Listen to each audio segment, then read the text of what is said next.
Number 3 is going to shock you. Okay, are you ready for this?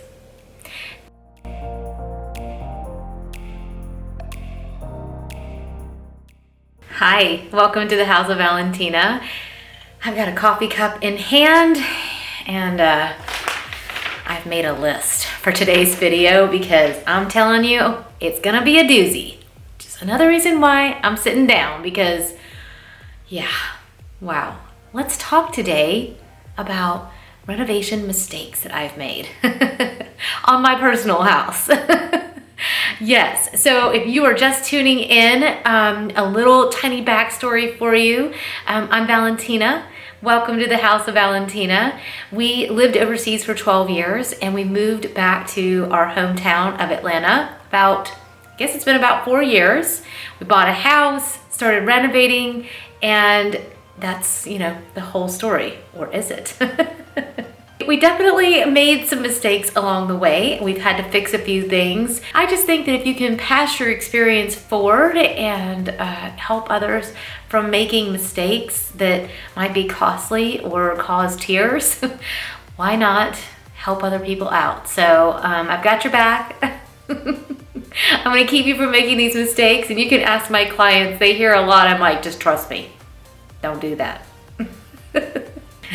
They're like, ooh, okay, yeah, let's not do that. Thankfully for us, we've renovated homes overseas, and I think that experience definitely makes you a little bit wiser. I was just really happy to be doing a renovation in my native language. It was a pretty big deal. So there's a lot of things that I think that we did right, which is why the house is still standing. And there's a lot of things that I love about the house, but today we're gonna focus on the negative for just a second. But I promise these things will be worth your while. It'll help you, save you time, money, and tears. So let's jump in. My number one biggest renovation mistake that I made was not laying the floor first, as in the hardwoods. So tiny little backstory, it was my intention to do the hardwoods first. I only had so much money. I mean, it was expensive for us to move back from being overseas and to buy a house. We had to buy cars, we had no furniture.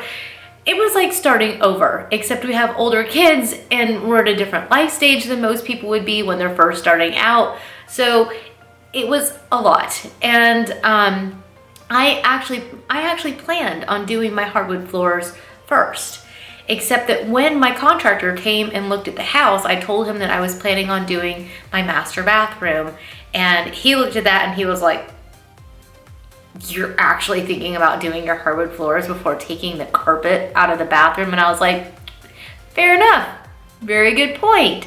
His suggestion was do your tile work first, that way they're not dragging anything across your hardwoods. Yes, they can be careful, but it's kind of a lot. So you might want to do your tile work first and then your hardwoods. Yeah, so that was, from like a contractor standpoint, like that's a great idea. I should have just done the hardwood floors anyways, because trying to take every single thing out of your house after you've been living in it for a while, that is not fun. It is not fun at all, actually. My regret number 2 is that I followed the trends in colors, and I painted my entire house gray. I think sometimes we learn a lot, from our mistakes, and I just realized that it felt very dreary to me. It didn't help that I was living in a world of carpet because I hadn't done my hardwoods yet. So gray walls and carpet, after coming from Europe where everything is hardwoods, they don't really do carpet there in most places the way that they do here, it was just depressing. And I really felt depressed in the house, and I really felt depressed with the color. So I realized that gray was very on trend, and I had picked this like really cool taupe color. I've used that color now on furniture, and I think it's a beautiful color. I just don't want to live in that color every day. So my suggestion to you is to really think through the colors that you love and don't worry about the trends. It's different if you're getting ready to sell your house. You definitely have to keep in mind what's gonna be on trend, and trends are cyclical. They change about every 5 years. Whatever was in the beginning of that is gone. Unless you're planning on a quick move, please just do whatever you love and what makes you feel good. For me, having this monochromatic black and white scheme, it's what makes me happy. It makes me feel like I'm living in a cloud, and then I've got like this like little cave that's just really cozy and a little bit sexy, and I love this. Number 3 is going to shock you. Okay, are you ready for this? Number 3, hire a designer. I should have hired a designer, or at the very least, treated myself like a client. Okay, now I know I'm a designer. Who says that a designer hires a designer? Yeah. Okay, so the thing is that I help other people all day long. So when it comes to my own, I, in the beginning, did not sit down and come up with a full plan the way that I would do for my clients, because I kept thinking I would get to it, or I thought that I could see it in my head and that it just worked. And I started buying pieces sporadically, something that I would see that I loved. And I think that was the biggest mistake, because I don't know if you can see them, but over there's a couple really, really nice leather chairs. They're not in the color that I use, and they're beautiful. And my mom has a set in her house, and they look great, and she loves them. But for me, that color, it's just not my thing.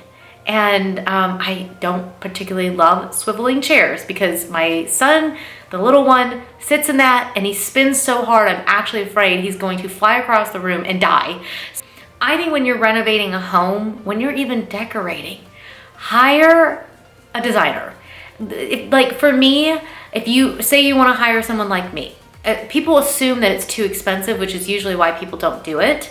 For me, you can hire me by the hour. We do a 1-hour Zoom call that's $150, and a lot of times I can poke holes and point and say this, that, and that, and you can just run with that. But then you can also add on maybe 2 or 3 hours extra, and for an investment of less than $500, we're able to tell you, buy this, buy that. We put it all together. We show you what it will look like. I think hiring a designer will save you so many tears. My renovation mistake number 4 was listening to my contractor for design advice. Don't listen to your contractors. Do not take advice from them about design choices. They don't always know what's on trend. They know what they've done. And there's a very big difference in that. And sometimes your ideas they're bigger, or they're beyond what they've experienced, and you're gonna be the first one that they do it for, and you might be the first out of hundreds that they do it for, because once it's done, it's gonna look amazing. Now, when your contractor is telling you you don't wanna put a slippery floor into a bathroom because when you get out with wet feet, you're gonna slip and die. Okay, so they know a few things. I'm not suggesting that your contractors are all idiots, but letting them persuade you on your design choices may not be the best thing. So I would really just think that through. Just simply think through, what do you really, really want? And then let it sit and simmer, and make sure that the people whose advice you ask, what do you think about this? Make sure that's somebody who really understands the style and the ethos that you have, where you're going with the house, all of it. Mistake number 5 was that I was not brave enough to do me. I have a bathroom with a very traditional vanity in there, and a flooring that really wasn't my first choice. And my husband fought me on the flooring, and he just sent me a picture on Instagram showing me this bathroom that he loved, and I was like, that's the bathroom I wanted to do, and you fought it so hard that I didn't do it. And I think that you have to be brave enough to do you. You have to be brave enough to do your style, and you can't let anybody else keep you from doing that. Mistake number 6 that I would say was one of my biggest boo-boos is that I did not think outside the box. I see a lot of my clients and my friends and family kind of struggling through this exact same thing. Somebody at some point created the floor plan that you now have. And a lot of times we feel confined. We see a lot on HGTV where someone's knocking down a wall, and that's usually the extent to which our mind is able to rework a space, because again, sometimes we just have to see somebody do it. And I realized that you should really think outside the box on your floor plan, the layout of the space. Like, nothing is sacred, nothing. And again, I was just in this very vulnerable place. We had just moved back from being overseas, and I was like, I don't know if these ideas will work in the US. Like, are they gonna be too weird? I don't know. And so I just didn't touch any of the walls or anything in my bathroom. And I even put up a vanity light on the opposite side. And then one day I walked in and I thought, why do I have vanity lights over here and one over there? And that's not like over a vanity. This doesn't make any sense. So I think you're noticing quite a lot of trends are related to my bathroom. My husband is gonna be like, yeah, should have listened to the woman. But I didn't take down any walls in there. I could have made the shower bigger. I could have just completely taken out that vanity on the other side that I was like, what am I gonna do with this? Why do I need a light there? It's these kinds of things that can actually give you all kinds of new space. So think third dimensionally with your spaces. Think outside the box. Whatever you've got, ask yourself, can I take something down? Can I add something on? Can I put a window in? Can I open this? Do I need to close that? Is there space behind this? Is this the best use of this space? And just be open to y'all right over there, Louie? Just be open to thinking through things so that afterwards you're not like, oh my gosh, why didn't I think to do that? My last big renovation regret, it's seriously, it's first world problems. I mean, I'm not even suggesting that it isn't, but I would say the thing that's literally just, I'm sick over. I had some of my windows replaced on the house because the inspector said that they were rotted out and there were mushrooms growing out of them. So I ordered new windows. I can't paint these. The panes are in between the windows. And if I had kept the original windows, if I had just fixed the window ledge, I could have kept my windows. Everybody's gonna tell you, oh, new windows, it's gonna save you so much money. I've got a whole bunch of new windows. It hasn't changed a thing on my electric bill. So, I don't know. Sometimes it'll save you money. Sometimes I don't think it makes any difference. And if I just left them, I could paint all of my windows black, and I am dying to paint the exterior of my house to lighten it up and paint the windows black. And I'm not gonna be able to do that with the windows that I have. I hope today's video will be really helpful, will be a good resource to you. It'll maybe just get your mind thinking about, what should you do? What should you renovate? Maybe you should hire help. It doesn't have to be us, but if you wanted to, for us, we offer virtual services. You can go to our website at houseofvalentina.com and you can just sign up for an hour, and we literally hop on Zoom and I'm hanging out in this room and we get to chit chat together, and it's really fun, but it also is really helpful. Everyone that's done it so far has really enjoyed it. It's been really helpful for them. Sometimes having somebody else say you are so 100% on the right track can be really helpful. Or, ooh, have you thought about this? I'm not really sure you're gonna like that. And I'm always honest, so you can ask my people. They're like, yep, she's honest. Because I don't want you to spend money on something that you'll regret later. So I try really hard to help come alongside my clients and help you guys make the best decisions, because like I've said before, House of Valentina, I formed this business from my heart. It's from my home. That's why it has my name and my home on it.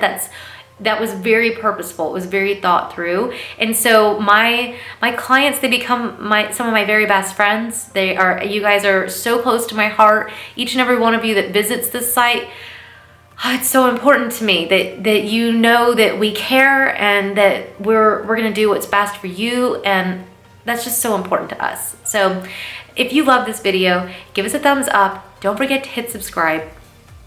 We're almost at 50,000 subscribers, and we are planning a really big celebration. So if you haven't hit subscribe, share it with your friends and family and anybody you know. I mean, how cool is it? We, as a community, have almost 50,000 people who want to be a part of this. So, oh my gosh, that makes me almost hyperventilate. I'm like, wow, that's amazing. I can't believe it. So thank you so much to each and every one of you that has subscribed. Thank you for visiting. It means the world to us. We just love that we get to be a part of this with you. It's amazing. It really is. So thank you so much for stopping by. And if you want more of the House of Valentina, don't forget you can always visit us at Instagram, and you can visit us at Facebook. Join the Inspired by V group. You can share some of your renovation woes over there, and other people can learn from them. And you can also share the things that you are celebrating that you did right. So we love being able to see what you guys are up to and being a part of that. So thank you so much, and we will see you very soon. Bye.